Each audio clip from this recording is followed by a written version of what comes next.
എൻ്റേതാണെന്നും പറഞ്ഞ് നിങ്ങളൊരു വോയിസ് കൊടുക്കുന്നു. ആ കൊടുക്കുന്നതിന് മുമ്പ് നിങ്ങൾ എന്നോട് വിളിച്ചിട്ട്, സാധാരണ മാധ്യമപ്രവർത്തനം അങ്ങനെയാണെന്ന് ഞാൻ മനസ്സിലാക്കുന്നത്, നിങ്ങൾ ഇതിങ്ങനൊരു വോയിസ് ഞങ്ങളുടെ കിട്ടിയിട്ടുണ്ട്, ഈ വോയിസ് നിങ്ങളുടേതാണോ എന്ന് എന്നോട് ചോദിച്ചതിന് ശേഷം നിങ്ങളത് കൊടുക്കുന്നതിനകത്ത് എനിക്ക് മനസ്സിലാക്കാം. നിങ്ങൾ ഒരു വോയിസ് എൻ്റേതാണെന്നും പറഞ്ഞ് എൻ്റെ ചിത്രം ഉൾപ്പെടെ വെച്ച് കൊടുത്തതിന് ശേഷം പിന്നെ അത് എന്നോട് എൻ്റേതാണോ എന്ന് ചോദിക്കുന്നത് അത് തന്നെ. ഈ അങ്ങ് ചൂടാകണ്ട, നമ്മൾ വളരെ കൂളായിട്ട് പത്രസമ്മേളനം നടക്കുകയാണല്ലോ, ആ രീതി മതി, ആ ടോൺ മതി. അതായത് നിങ്ങളൊരു വോയിസ് കൊടുത്തു, ആ വോയിസ് കൊടുത്ത് പിന്നെ എൻ്റെ പാർട്ടല്ലേ, എൻ്റെ പാർട്ടിലുള്ള കാര്യം ഞാൻ ആദ്യത്തെ ദിവസം തന്നെ പറഞ്ഞു.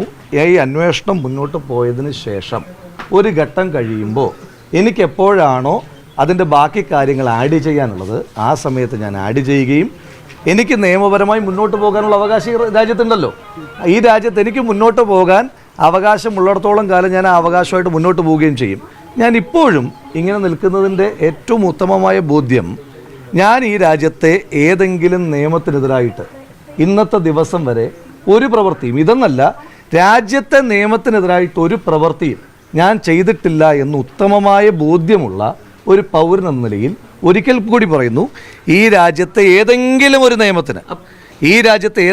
നിയമത്തിനെതിരായി എന്തെങ്കിലും ചെയ്തിട്ടില്ലാത്ത ഒരാളെന്ന നിലയിൽ എനിക്ക് നിയമപരമായി മുന്നോട്ട് പോകാനുള്ള അവകാശമുണ്ട്. ആ അന്വേഷണം നടക്കുകയല്ലേ.